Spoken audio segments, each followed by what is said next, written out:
What is good, everybody? Welcome back to another episode brought to you by the League FFB. Today, we are going to be talking about my top 10 rookie wide receivers for the 2023 NFL Draft, and more so for Dynasty Fantasy Football, because we are in the middle of rookie draft season, and I want to make sure that you guys are picking the best players possible to help you win your Dynasty Fantasy Football championships. And so, without further ado, let's hop into my top 10 wide receivers for Dynasty Fantasy Football. And with the first wide receiver coming off the board, I'm going to be going with JAXON Smith-NJIGBA. He is my wide receiver one in this class. JAXON is a very complete route runner. He is a player that is going to win at all levels of the field, primarily probably in the slot, but I think he can play anywhere. Played at Ohio State, goes to the Seattle Seahawks in the NFL draft in the first round. And I think he is the heir apparent to Tyler Lockett. Probably will push Tyler Lockett for targets year one. I wouldn't be surprised if come week 17, he is the number 2 option on that offense. So JAXON Smith-NJIGBA, he's the most impressive on tape to me. And even though the NFL draft, he kind of has to go battle a little bit in a crowded wide receiver room, I think he's such a talented player that it's not going to matter anyways. And JAXON will remain my wide receiver one for Dynasty Fantasy Football purposes. So with wide receiver 2 in the class, I'm still in this tier 1. I haven't broken tier 1, 2, 3, and so on. JAXON obviously being the top of tier 1, but the only other guy in tier 1 with him is going to be Jordan Addison. And Jordan Addison, man, he is a rock solid player. He's kind of a flanker or like a speedy slot. He's kind of best on in breakers, but Jordan Addison gets landing spot coming out of USC. He ends up going to the Minnesota Vikings. And Jordan Addison is going to complement Justin Jefferson so well this upcoming year. His play style is almost going to be exactly what you need against Justin Jefferson. He's going to instantly slot into that wide receiver 2 role. There really isn't much competition for targets there in the wide receiver room outside of Justin Jefferson. Obviously, I know KJ Osborne is there. KJ Osborne is a fine wide receiver, but I don't think he's a better receiver than Jordan Addison. He's going to go out there, and I would not be shocked if year one Jordan Addison has 1,000 yards. I think he's going to see a lot of single coverage. Obviously, you can't cover Jordan Addison very heavily when you have TJ Hawkinson and Justin Jefferson on the field. This is a weaker division. They do have, the Bears, the Lions, and the Packers there. They're probably going to win the division. I know it's a hot take, and I know you see the Homer crowd in the background, but I just think that they're a good enough football team, and Jordan Addison is a good enough player. He has a chip on his shoulder, man. He's going to be a stud. Jordan Addison is going to be my wide receiver 2 for this class. Now, let's go to the top of my tier 2. And on my tier 2, I have 2 players. The number 1 player in tier 2 for me and my wide receiver 3 in the class is going to be Quentin Johnston. And a little bit about Quentin Johnston, man. He is a bigger wide receiver in this class, which we don't have a lot of big wide receivers in this class. There's not a lot of guys that profile to be that X type of wide receiver. Quentin Johnston is one of them. He kind of makes his big plays on just a very small handful of routes, but he also is prone to making a lot of body catches. But he gets a landing spot that is probably, of all of these, most would probably say that this is the best landing spot for any of the wide receivers. He gets to play with Justin Jefferson. He gets to play with Justin Herbert, and he does get that first-round draft capital that we see being super important for dynasty wide receivers. So Quentin Johnston, even though he makes body catches from times, and even though he's not the most precise route runner, he's going to go into a situation where, yes, he's going to be the wide receiver 3, but you have an aging Keenan Allen that hopefully will be able to help him or mentor him and kind of help him grow as a route runner when he gets to the NFL level. And then you get to tie him to Justin Herbert for the foreseeable future.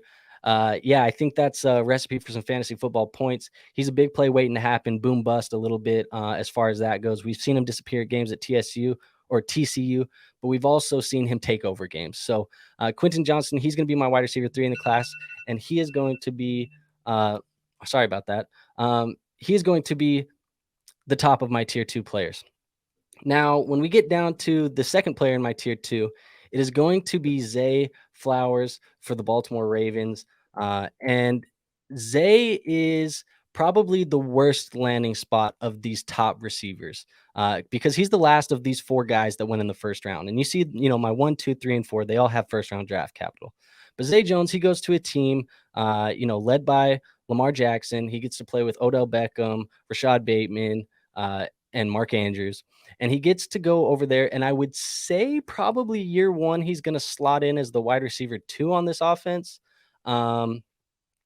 And he's a very complete route runner as well. He's a little undersized, but he can play all 3 wide receiver positions. He can play in the slot. He can play left, right side. So I think he's going to find a role pretty easily. He is going to become a friend of Lamar Jackson's, because he's going to be open quite often. I think he is worthy of being in this top 2 tiers and a top 4 wide receiver in this class.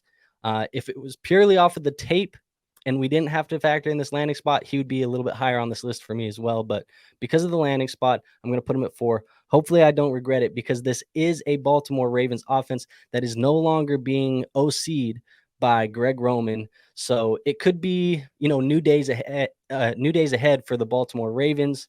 And I don't know, man. I think Zay Flowers, he's going to be my tier 2. He's going to be my wide receiver 4. But I wouldn't be surprised if he outperforms this ranking just a little bit. And a couple years down the line, we're looking at him as a top 3, top 2 wide receiver in this class. So let's get to wide receiver 5. And this gets into a tier, my tier 3 of players. And this is going to be kind of 4 guys right in a row that I all see in this tier 3. And I really wouldn't be mad if you take any of these guys in whichever order you please, but I'll let you know my order. I'll let you know the tier. And my wide receiver 5 is going to be Josh Downs. Coming out of North Carolina, he goes to the Indianapolis Colts. And a little bit about Josh Downs, man. He's more so a slot wide receiver. He's again, small. I said that this receiver class is not the biggest receiver class we've seen. Not all of these guys are your prototypical X, but he is very talented when it comes to contested catches. He's basically destroyed all types of man coverage. He is a very, very good wide receiver. He's going to a team that obviously has a new quarterback. It's Anthony Richardson. There is a little bit of a question mark there. What is Anthony Richardson? To be seen. But I do think that Josh Downs is a talented wide receiver. And because of that, he's going to become going to become very friendly for Anthony Richardson. It's going to be good days for Josh Downs. He gets to play opposite of Michael Pittman Jr. and probably actually plays in the slot, because you'll have Alec Pierce on the other side. So good piece for this offense. Solid draft capital. It goes in the 3rd round. I'm excited for Josh Downs. I think this is a very good fit for him, and it's not being talked about enough in the fantasy football community. So for me, he's going to be my wide receiver 5 right here. Now, again, I say we're in that tier 3 of players. My second player in tier 3 and my wide receiver 6 overall is going to be Jayden Reed. And I think the community is sleeping on him, man. He gets day 2 draft capital. He goes to, and not just day 2, he gets round 2 draft capital. He goes to the Green Bay Packers, where as much as some of us love Christian Watson, he is not established, I think, as this superstar wide receiver in that offense. I don't know if they're super tied to him. I think there's opportunity for Jayden Reed to go in day 1 as the wide receiver 2 on the offense, and possibly by the end of the year be the target leader on this offense for Jordan Love.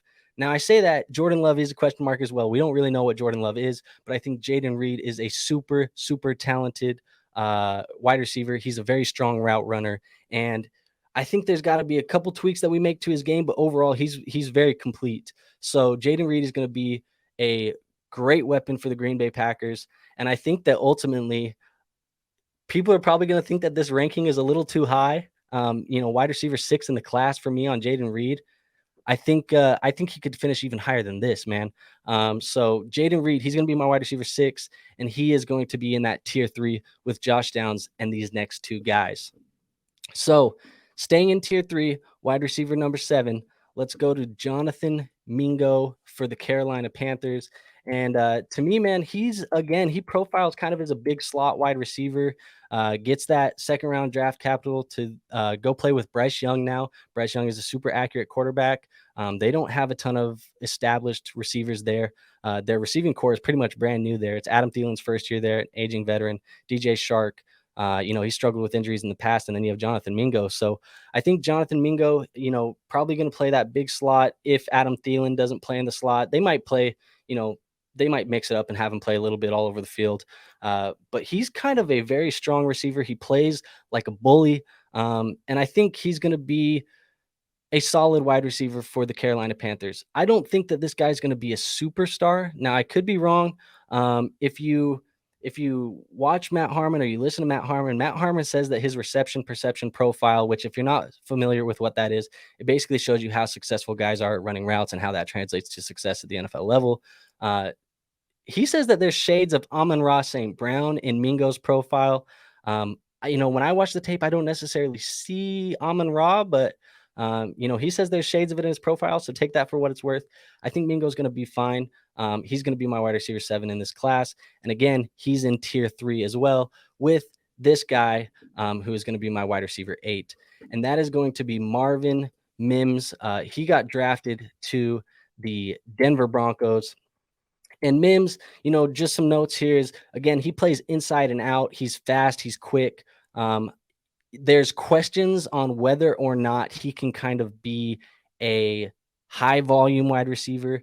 He goes into a team where there's already Courtland Sutton and Jerry Jeudy. Now, there's been rumors that, one of these guys could possibly be getting traded. We also know that Courtland Sutton could get out of his contract next year. So maybe Marvin Mims is a year 2 play.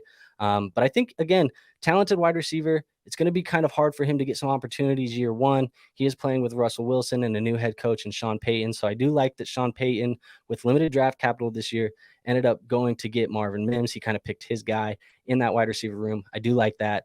So that is why he's going to be in tier 3 with me. But again, I'm going to have him as my wide receiver 8, but he is in that tier 3 with Downs, Reed, Mingo, and Mims. And you can draft any of those guys however you want. I don't care.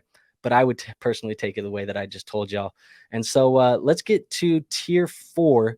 And I do have a bunch of guys in tier 4, but I'm only going to tell you about 2 of them to round out our top 10 for Dynasty. But wide receiver number 9 is going to be RASHEE Rice. RASHEE Rice, man, he goes to the Kansas City Chiefs. Now, I think that alone is why I've kind of bumped him a little bit up to this wide receiver 9 in the class. I know some have him a little bit higher, but I was not super impressed with RASHEE Rice with his tape. I didn't think he's a very complete receiver. I think that there's some to his game that's going to really need to be developed. But with that being said, he is going to a wide receiver room where there's really no competition there. You could say the most established wide receiver there. If we're not, obviously Travis Kelce is there and he's the most established. But if we're looking at other wide receivers, it's going to be Marquez Valdes-Scantling. And then it's like Sky Moore and a couple other guys that Kadarius Toney that we don't know the longevity or how long these guys are expected to be parts of the Kansas City Chiefs. We also don't see any of these guys as fully established as nobody's the clear wide receiver 1 right now. You could kind of pick whoever you want it to be. So them going to spend good draft capital to get RASHEE Rice, he gets to play with Patrick Mahomes. That gives him a little bit of a bump to me. I'm not going to bump him up as much as some of these other guys in the industry. There's going to be people who see that Kansas City profile, and I think we fell victim to it before in the past, right? Like just last year, we were seeing Sky Moore go like 105, 106, 107 in your rookie drafts. And I think that was a mistake, and we've all kind of learned from that a little bit. And now RASHEE Rice, he goes there. It's kind of deja vu. But just to give you perspective, I think Sky Moore was a better prospect than RASHEE Rice. But RASHEE Rice, he's going to be my wide receiver 9 in this class. Take it for what you will, but he gets to play with Patrick Mahomes for the foreseeable future in a very, very non-crowded wide receiver room. So to finish it off, same tier as RASHEE, I have my wide receiver 10, and it's going to be Cedric Tillman. He was drafted by the Cleveland Browns, and Cedric Tillman, man, prototypical X. He is one of the few that profiles is that true X wide receiver. He is going to get to play opposite of Amari Cooper. I know that they just traded for Elijah Moore, but he plays a very different wide receiver position than Elijah does. I think day 1, he's probably going to be getting snaps. I don't know if he's he's definitely not a guy I profile you as being able to start in your fantasy football lineups day 1, but I think he'll get snaps day 1. And, I do like him coming out of Tennessee. He does have like very, very great ball skills, especially when it comes to like catching in tight windows and things like that. He is more of a zone beater. He kind of struggles against press, and overall, solid wide receiver prospect. I think he's going to complement Cooper well. And for me, that means he's going to be my wide receiver 10. He is in the same tier as some of these other guys, and he's in the same tier as his teammate, Jalen Hyatt. And I know Jalen Hyatt didn't make my top 10, but yeah, maybe he's going to make me regret that. I don't know, but I didn't love Jalen Hyatt as a prospect, but that is going to be my top 10. So again, let's just run back through the list for you guys. Wide receiver 1 is going to be JAXON Smith-NJIGBA. Number 2 is going to be Jordan Addison. Wide receiver 3, Quentin Johnston. Wide receiver 4, Zay Flowers. 5, Josh Downs. 6, Jayden Reed. 7, Jonathan Mingo. 8, Marvin Mims. 9, RASHEE Rice. And 10, Cedrick Tillman. So that is going to be my top 10 rookie wide receivers for 2023. First time this year publishing any of my rankings. I've been doing them for a couple years just personally when I was getting into Dynasty fantasy football. But here we are as a quote unquote Dynasty analyst, right? As we all are. And I'm going to be publishing these for the first time. So it's going to be interesting to see how this looks a couple years down the road. What did I get right? What did I miss on? But ultimately, it's fun. It's going to be a journey. Hopefully you guys are here along to watch it as we grow. So speaking of growing, help us out. Make sure that you are subscribed. You like the video. Leave a comment, do all that stuff, share it, do whatever you got to do. Just help us out in the algorithm because we are trying to grow. We want to build a community where we can help people win Dynasty Fantasy Football Championships.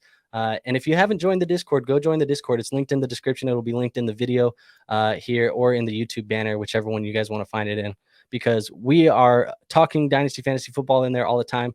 They got these rankings and all of my other rankings for, running backs, quarterbacks, tight ends. They got these days ago, almost like immediately after the NFL draft. So go in there. That's where you get the real spiel all the time, right away from me. You get direct access to me. And if you ever complete a trade in your Dynasty Fantasy Football leagues, we take trades out of there. We submit them. We do all that stuff. And we review them on the YouTube channel. So yeah, go join the Discord, share, do all the good things, man. I am not going to be taking much more of your time tonight. We are at the 17-minute mark. So we'll see how that goes. I'll trim some of this off for you guys. And I will see you on the next video. Peace out.